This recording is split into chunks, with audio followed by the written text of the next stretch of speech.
तर जरांगेंच्या विधानांवर मुख्यमंत्र्यांनी सभागृहात सविस्तर प्रतिक्रिया दिली। मराठवाड्यातील मराठ्यांना आरक्षण, सरसकट, सगळे सोयरे, ओबीसीतून आरक्षण अशा भूमिका जरांगे बदलत राहिले याची आठवण मुख्यमंत्री शिंदेंनी करून दिली। तसंच जरांगेंना सगळं देऊनही अशी भाषा का, असा सवालही शिंदेंनी सभागृहात विचारला।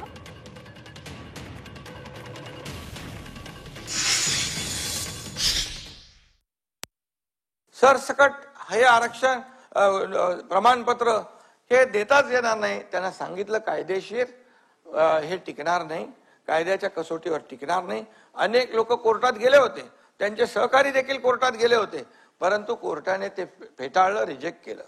आणि म्हणून आम्ही त्यावेळेस असं इतिहासात पहिल्यांदा झालं, 3 निवृत्त न्यायाधीश आम्ही तिकडे पाठवले आणि त्यांना ज्या काही चर्चा होती ती चर्चा केली।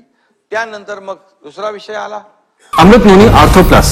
ये एक प्रूवन फॉर्मूला, इसमें मौजूद नोनी फल के गुण और आयुर्वेदिक जड़ी बूटियां शरीर को जरूरी पोषक तत्व देने के साथ साथ हड्डियों और जोड़ों के घिसने, उनमें होने वाले सूजन और दर्द को रोकने में मदद करता है। दर्द मुक्त जीवन के लिए अमृत नोनी आर्थो प्लस। हे गेल्यानंतर मग सरसकट नंतर सगळे सोयरेचा विषय आला।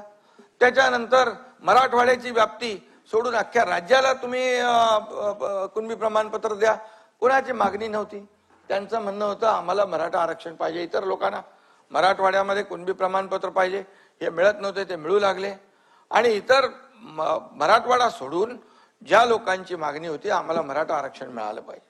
आता मराठा आरक्षण म्हणजे मागण्या त्यांच्या कशा बदलत गेल्या, म्हणजे यामध्ये नंतर मग ओबीसी मध्ये द्या, मराठा आरक्षण 10% आपण जे दिलं, मराठा आरक्षण 10% दिलं, हे कायद्याने दिले। आपण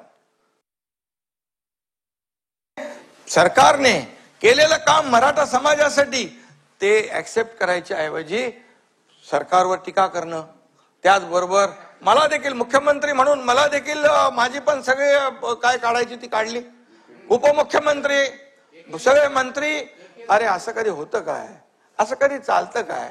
सरकार म्हणून आम्ही निर्णय घेणारे लोक, विरोधी पक्षाला सोबत विश्वासात घेऊन आम्ही निर्णय घेतला आणि तो निर्णय घेत असताना मग एकेरी पद्धतीने बोलणं आणि त्यानंतर या सगळ्या गोष्टीचा कहर केला की देवेंद्रजींना अगदी खालच्या पातळीवर त्यांच्यावर आरोप केला की त्यांना विष देऊन मारणार आहेत। आणि हे म्हणजे जेव्हा अशा प्रकारचं वक्तव्य त्यांच्याकडून होऊ लागलं, मी प्रेस कॉन्फरन्स मध्ये देखील म्हणालो की ही भाषा जी आहे कार्यकर्त्याची नाही, ही भाषा राजकीय भाषा आहे आणि त्याच्या मागे कोण आहे? खरं म्हणजे आज आपलं हे महाराष्ट्र एक पुरोगामी महाराष्ट्र आहे। सगळ्या जातीपाती इथे एकत्र राहतात, एकत्र नांदतात, एकत्र काम करतात आणि जातीमध्ये भांडणं लावण्याचं काम कुणालाही करता येणार नाही।